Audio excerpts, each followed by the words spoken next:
Hello, this is Ryan Reeh of the 1P versus 2P podcast, plausibly live talking about video game news, reviews, history, music, and culture. Not with me this time is my brother and co-host Taylor Reeh. You know, life gets in the way sometimes of recording a podcast.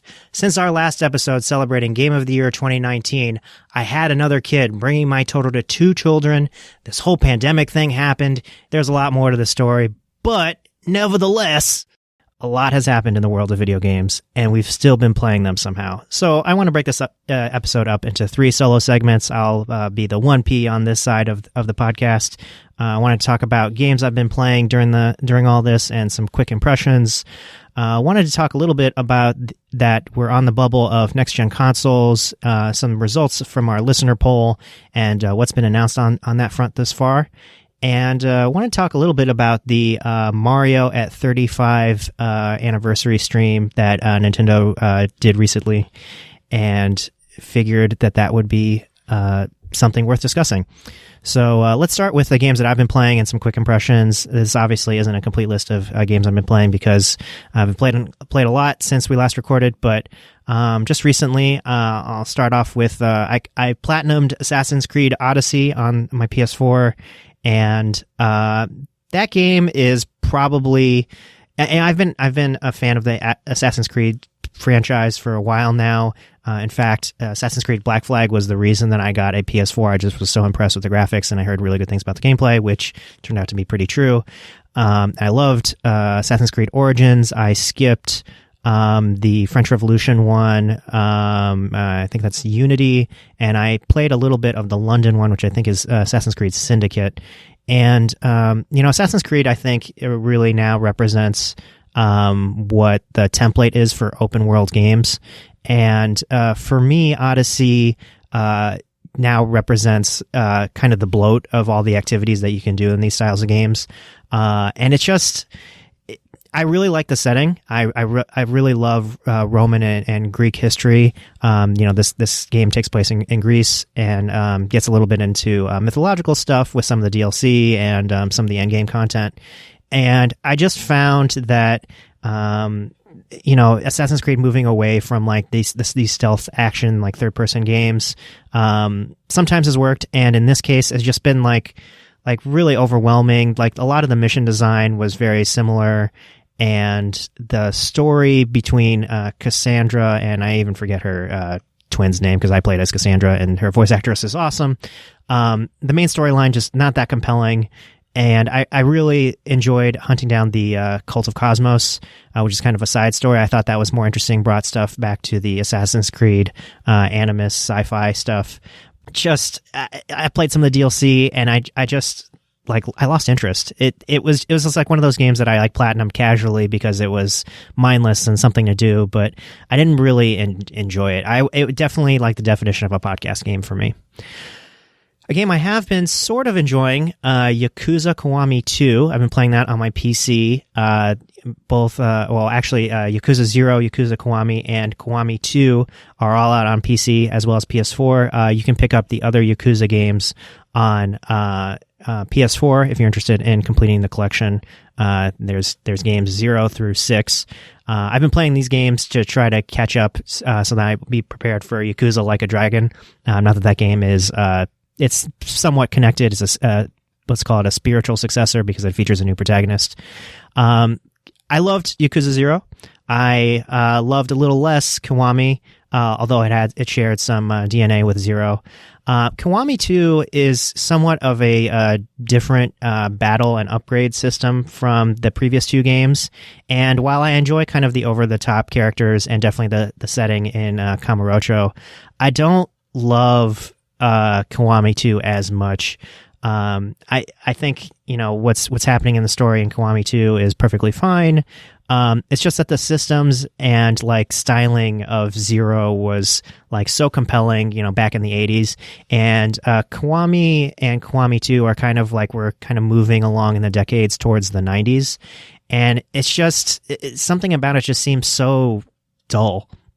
And I'm trying to stay positive because I think that the core action of the Yakuza games are really, really great. And I really identify and love the character of Kiryu. But, without spoiling too much about what's happening, I just the melodrama between all the characters is kind of what I'm here for, and I'm just finding that it's really like muted and toned down in 2, and plus the like antagonist character is just really like a douche for douche's sake. His like motivation is just kind of like, I like to like mess things up, like I almost feel like he's like Japanese Duke Nukem, where he's just like, I'm here to mess up all these mob families and I chew bubblegum. And it's just like, okay, fine, but not a great character motivation. On my PC, I've been playing Fell Seal Arbiter's Mark, which I believe is also out on Switch and pretty much everywhere else. This game is kind of like Final Fantasy Tactics. Definitely the developers are inspired by that. The game has it's a tactical style RPG strategy game with character customization and classes and all that good stuff. I really like the gameplay of this game. It definitely mirrors Tactics, which for me is like a masterpiece of a game. I'm having fun with the character classes and kind of specking out my crew. Storyline is kind of so-so. But I do appreciate that, what we're trying to go for here. The art style is definitely very handmade, but it's not. I think the thing that's missing from all these like let's call them like Final Fantasy Tactics style like tribute games is like Final Fantasy Tactics is not just about like the story and the combat. It also meshes like the music, and like Tactics had this kind of like watercolor style pastiche, and it had like the right blend of things. This game and a lot of other games that are like this have kind of like they're missing something. It's like still fun to play, and I'm enjoying it. And I've spent about like 27 hours playing Fell Seal. But I play it and I feel like there's something that's like missing from the recipe. I want somebody to just really nail it, or for like another Final Fantasy Tactics game to come along. We've had Final Fantasy Tactics Advance and Advance 2, which were both like great, excellent GBA games. But I'm just waiting for somebody to like truly be a successor to that lineage of tactical strategy games. XCOM and all these other games have kind of like moved past what was initially set by Tactics, but I'm just looking for like that style of game with swords and classes and magic and archery, and it's just I'm waiting for it, and it needs to happen. Speaking of retro looks, also been playing Star Ocean First Departure R on my Switch. This is a re-release of a re-release of the Famicom original Star Ocean 1, which was then ported to PSP a few years ago. And it's kind of done in the style of Star Ocean: The Second Story, which is the PS1 game. Kind of like 2D sprites, very colorful, very recognizable art style. I think the developers here really keep going back to the Second Story art style because, frankly, that's the one that the fans like the most. It's kind of the standard for the series. There have been other good Star Ocean games besides the Second Story, but it's just nothing has really captured the feel and flavor of that particular game and its characters and its world. And for me, First Departure feels a lot like a template for RPGs to come. And what it's missing, even with this remake, despite that it has, the combat and the art style of the Second Story, it's missing. It's clearly like a game that was developed back in the 80s and 90s, where like there isn't clear signposting about what needs to happen next. And so, like, in order to get to the next step, you need to kind of consult like a GameFAQs or a walkthrough, and the characters are very just like they have like one thing going on about them, and like the private actions are sort of like so private actions in the Star Ocean series are basically like you go to town, you can hit a button, and your party kind of disperses, and you can have kind of like private cutscenes with certain party members that you want to like be friends with or fall in love with, and it's just everything just feels like barren. But it's fine. It's kind of like a popcorn JRPG. A way to spend a weekend maybe can be completed very quickly. I've put about 10 hours of it into it or so. Haven't completed my party yet, but it's fine. It's fine. My conclusion is that it's fine. Definitely better RPGs out there in the market. But if you're looking for something a little bit more of a retro throwback, there you go. Okay, I've also been playing Fall Guys, which was just ended being the PS Plus game of the month. Fall Guys is also out on PC. I think this was an idea that was like ripe for the taking. If you've ever watched the show Wipeout or like American Ninja Warrior, this game is essentially, or Most Extreme Challenge, or I think like it's like Takeshi's Castle is the original. These are all like TV game shows where basically the concept is, the contestants run through an obstacle course, and the like fun in watching them just get pummeled by these balls and obstacles that are supposed to get hard to get through, and then at the end, what's waiting for them is a trophy and a prize. And this was like a concept that was like ripe for a video game, and I think Fall Guys like really nails that, particularly with the like jelly bean candy aesthetic. It's really fun. It's really like lighthearted. It's really aggravating when you. I'm almost going to put this in like our as a candidate for our moment of the year when you're like, you get to the final round and you get like second place instead of getting first. Oh, it's so aggravating. It just makes you want to throw a controller through the TV screen. But I'm having a good time with it. I don't mean to brag, but I've won quite a bit, and I'm hoping to eventually try to attain the platinum for this thing. But I need to campaign for something here. I am not what we classically called like a trophy hunter. I do have a lot of trophies under my belt, but Fall Guys is a multiplayer game. I get it. Typically with multiplayer games, when you're trying to achieve something there or try to get the trophies or achievements, you need to play like in the first week, because otherwise you're just going to be totally like shellacked by people who are way better at the game. That's not the case for me personally with Fall Guys, because I'm okay at platformers and I've won a few times. But in this trophy and achievement list for Fall Guys is an achievement where you need to win 5 episodes in a row. So episodes are basically like, the entire like match, and matches are comprised of like little individual rounds, some of which are team rounds, by the way, which is a little bit luck based, because if you're on a crappy team, you're not going to get there. On top of it, on PS4 at least, the servers for Fall Guys have not been the most reliable, and sometimes people skip around and it disconnects you randomly. And it's just like the most aggravating thing when you're on top of trying to achieve this like massively hard thing that's somewhat based on luck of like which rounds get drawn, and also that if you get a team round, that you're in a team that is concentrated on winning, like that it just like randomly disconnects you. Like, this is a monumentally hard trophy and achievement to get, and I just like I need developers to stop putting trophies and achievements in games that are just like, I get that you need to have harder things and more difficult things to achieve, but come on, man, like 5 in a row, like I think my streak has been like 2, and I've won probably a collective of like 10 Fall Guys matches. I've been playing for like, I don't know, 20 hours or so, and it's just like the most frustrating thing to like try to work towards something that you think is achievable in this like fun and colorful game, and it just like, it's not going to happen, man. I don't think I'm going to platinum this game, but whatever. I've also been playing Doom Eternal on PC, which is a little bit of a bummer. I loved the remake of Doom back in, I believe it was 2016. It was our game of the year, I think. Great game. Doom Eternal is more of the same, and not in like a good way.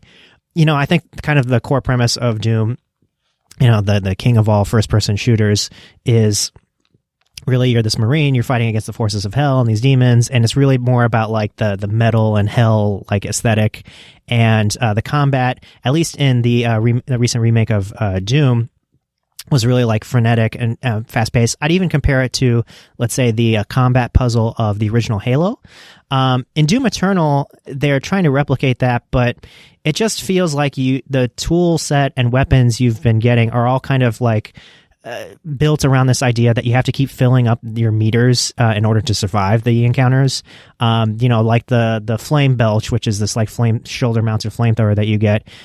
You're supposed to use to get armor, and you're supposed to punch to do your blood punch to get health, and glory kills to get more health, which is like when you stagger enemies, and then use the chainsaw to get ammo when you need it. And it's just like one or too many like meters too much, and you're constantly like juggling all your resources, and like that's not that wasn't part of like the Doom remake a few years ago, and it's just like it's a lot. And also like they introduced this like platforming elements into the levels, and those aren't great, and it's just they turn the wrong lever. It feels like on Doom Eternal, and on top of it, the multiplayer battle mode is like not that compelling. It's just kind of asymmetrical. Like one Slayer goes against two players who play as demons, and it's just like it often matches end up like lopsided, usually in the favor of the demons who can summon like minions and stuff. Although I've encountered a few Slayer players that are really good.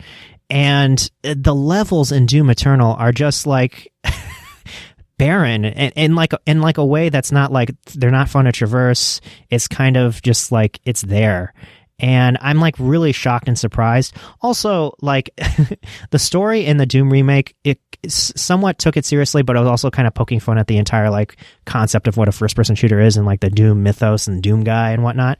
And like Doom Eternal kind of takes that stuff way, way, way too seriously.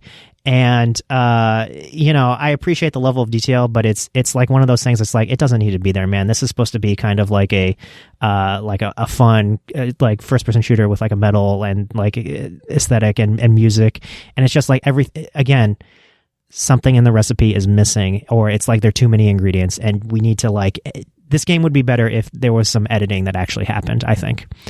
Anyway, I'm still playing it, and I probably will collect my thoughts on it for Game of the Year discussions, but man, it's kind of a bummer compared to the last entry in the franchise.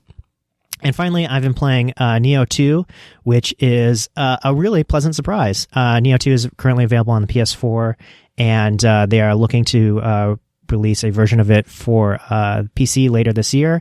It's really, really good. If you liked the original Nioh, it's basically what if Dark Souls and Diablo had a baby, and there you go. Also, it's made by the developers of Ninja Gaiden, Team Ninja, and it's really like fun, action-y style combat. With a lot of loot. I think the like inventory limit on loot is like something crazy like 500. And like all these other games, it has the concept of like a bonfire, which are these, shrines, and you can collect, these little creatures who, give you buffs.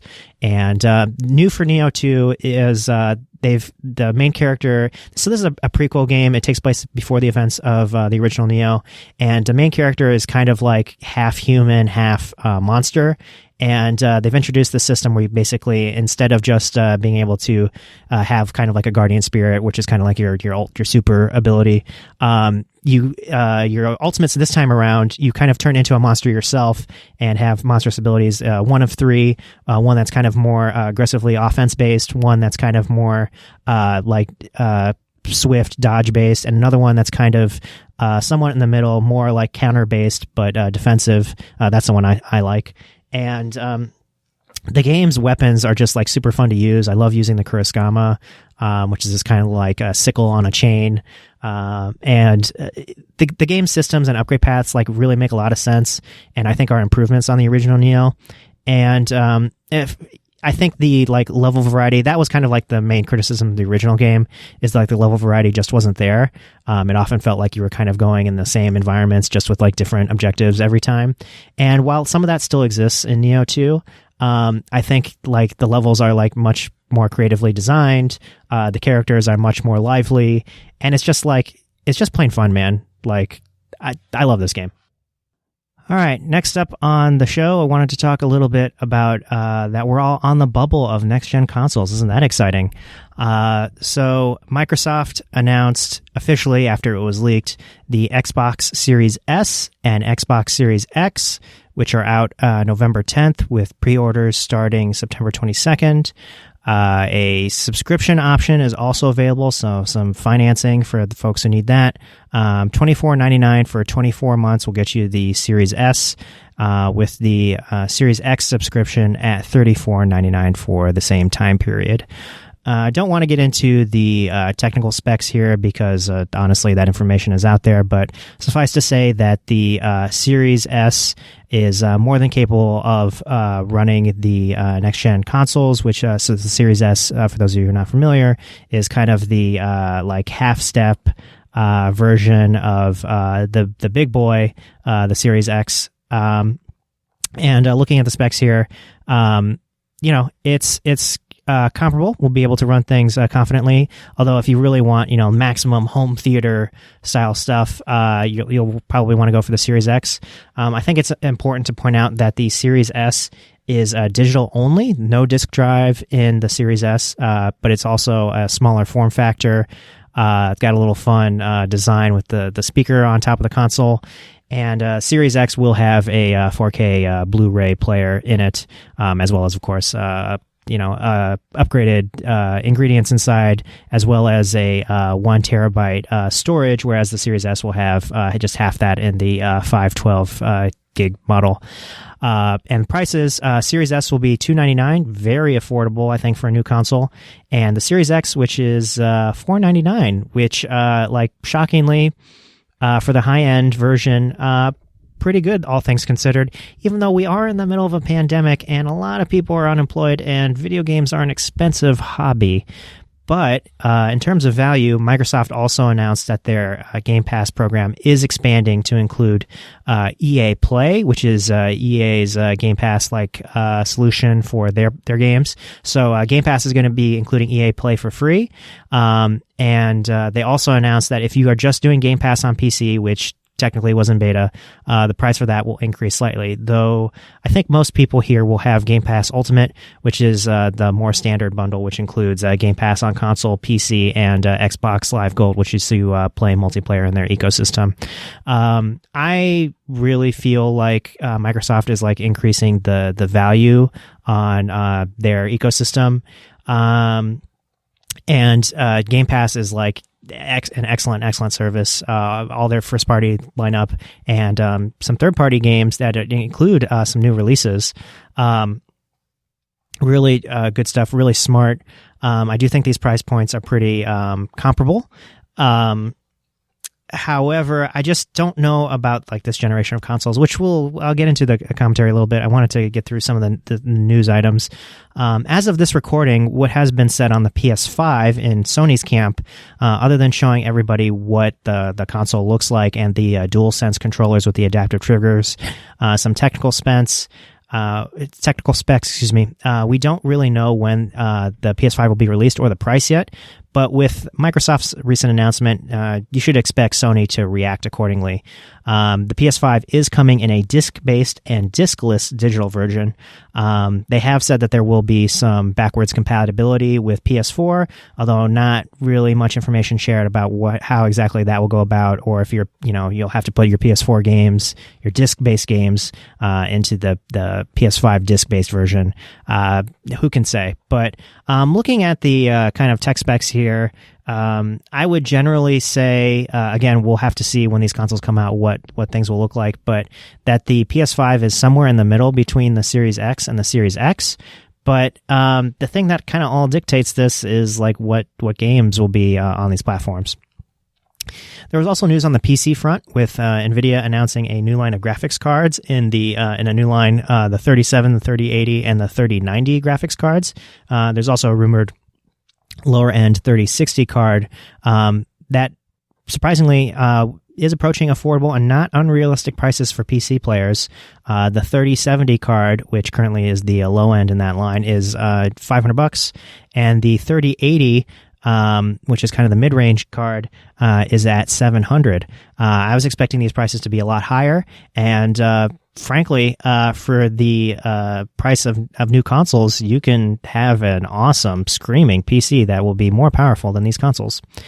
On the Nintendo front, there was a recent Bloomberg report stating that Nintendo was asking developers to make their Switch games 4K ready, and that they were looking at 2021 for an upgraded Switch model. This report was verified, but still waiting for an official announcement from Nintendo. They haven't really signaled much other beyond their report and what's been rumored they've been talking about to developers, but that's kind of interesting. I think most people are pretty happy with their Switches, but I would welcome an upgrade to that platform for sure. I also wanted to go over the results of our listener poll. A few weeks ago, we asked a poll about who was going to potentially purchase an Xbox Series X or a PS5. And in our poll, 29% of you said that you're in for an Xbox Series X. 14% of you said a PS5, that's what you were ready to buy. Nobody said that they were going to be buying both. 29% also said that they were going to stick with what they have, and another 29% were also undecided. Thank you for participating in the poll. I'm with the folks that I think I'm going to stick with what I have for now. Honestly, my personal take on this is, as always, wait for the games. Even though I've been a day one purchaser of previous console generations based on launch lineups and availability, it's never really paid off for me to do that. And this time around, I just don't see anything that has really bowled me over that hasn't been delayed into 2021. I'm eagerly awaiting Halo Infinite and Spider-Man Miles Morales. But otherwise, I'm pretty much happy to play my games on my current Switch and PC with what limited time I have anyway, with two small kids running around in the house. I think the smart play here for people looking to quote-unquote future-proof themselves into the next console generation is waiting for better deals and bundles, which always come out a year or two after the initial launch. And if you really have to like bite the bullet, consider getting into PCs if you're due for an upgrade. My current PC is rocking a 1070 card, and it runs most current gen stuff just fine. And Microsoft did this kind of survey, and they found that like most people don't have 4K monitors or TVs at home, despite the general outsized panic about that. Most people just are running things at 1080p, which is why Microsoft pushed out the news about the Series S first, because honestly, I think that's the affordable spec that most people are probably interested in anyway. And the Series S will run games at 1080 60. So excited for new consoles. Eagerly awaiting the news about PS5, but I think I'm going to be sticking to my PC and looking at getting an upgrade myself next year when cards are available, and maybe this pandemic will be somewhat resolved. We'll see. All right, my final news item: Super Mario at 35, getting back to Nintendo. In timing with the 35th anniversary of the original Super Mario Brothers, they announced a slew of things, which I will list off here. A Game & Watch with Super Mario Brothers running on it. AR Mario Kart, which looks really cool. Super Mario Brothers 35, which is a Tetris 99 Battle Royale style Super Mario Brothers game that Nintendo sort of DMCA'd a fan game of with a more official product. Also insert a Battle Royale joke of 35 miles drop in and only one leaves with the chicken dinner. Princess. Super Mario All-Stars on the SNES Nintendo Switch Online, which is a great collection. And a re-release of Super Mario 3D World for Switch with bonus content in Bowser's Fury.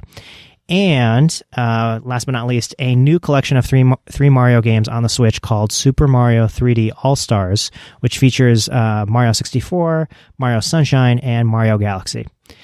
Whew. Okay, so a ton of Mario stuff, right? Cool, good. Mario's Nintendo's mascot, definitely worth celebrating. For me personally, this is a reminder that I'm about as old as Mario. I'm 33, going on 34 next year. And where's the time gone, honestly? I feel so ancient. Nintendo's whole deal for as long as I've been alive has been trading and cashing in on people's nostalgia for their early history in various re-releases of their most popular stuff, usually tied to Mario. But here's my issue with all this. Much like Disney, which they are often compared to, Nintendo has not been the best stewards of their own history, and they frequently sideline or shut down things that are not in line with their official corporate stances or release schedules, which leads to awkward situations like Mario Galaxy 2 being memory hold from this 35th anniversary stream. Like, that game existed. It happened. It was fun. Like, where is it? Also, this 3D All-Stars collection, Nintendo's only making this available physically and digitally until the end of March 2021. We're talking about an N64 game, arguably the most important one in the franchise, a GameCube game, and a Wii game here. Mario 64 itself has been re-released on the DS before. After this artificial date of the end of March 2021, which, by the way, happens to coincide with the end of the fiscal quarter, a convenient coincidence for those of you who buy into the conspiracy, they are limitedly putting these games back into the vault until almost assuredly they need to go back into the well for another anniversary in the future, or they need some more nostalgia credit. Look, man, capitalism sucks. And while I've had my childhood repackaged and sold to me countless times, and have done here again, I've pre-ordered this 3-game collection. I'm really tired of this look from Nintendo. They have to pay to keep the lights on and pay their employees. I'm sympathetic to that. I get it. But the 3D All-Stars collection specifically feels like a semi-naked cash grab without many enhancements to these games. Emulation is at a point where people are rendering Mario games into the Unreal Engine, and like, come on. N64, GameCube, Wii, and 3DS games can all like run pretty smoothly on the PC. At this point, just to keep Nintendo from being another rent-seeking monopoly, it seems like the moral imperative here is to hold on to your physical versions of the games just so that they can never really be taken away from you, or, dun dun dun, emulate the heck out of them. Emulation isn't kind of this gray legal area, but like, honestly, why, leave the like history and museum of these games in the hands of like their corporate overlords who just like need to continue making money? Like, if you want to continue playing these games and have access to these games, honestly, the smart play here is to like hold on to the versions of these games, the files of these games, the cartridges of these games, the discs of these games. We can't count on Nintendo to like half release these collections to continue to have access to these games for future generations. It's like, it's terrible. My final take on this is just, please stop Mario from becoming Wario. Mario is not about all the gold coins, man. Wario is, All right. If you liked our show, please subscribe, rate, and review us on Apple Podcasts and Stitcher. We greatly appreciate the reviews. They're a huge help. You can also listen to our show on Google Play Music, TuneIn, YouTube, your favorite podcast app, or wherever else fine podcasts aren't sold. For more video game news, reviews, history, culture, and news, check out our website, 1pvs2p.com. You can also like us on Facebook, find us on Twitch, and follow us on Twitter at 1pvs2p. Looking forward to doing more Twitch streams and getting back to putting out more content there for y'all. As always, we want to thank Phonetic Hero for the use of his songs for our show, Coffee Stomp and Super Manly Brothers X. Both songs are part of the compilation project Chiptunes Equals Win. Thanks for listening, everybody.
While I've had my childhood repackaged and sold to me countless times, and have done here again,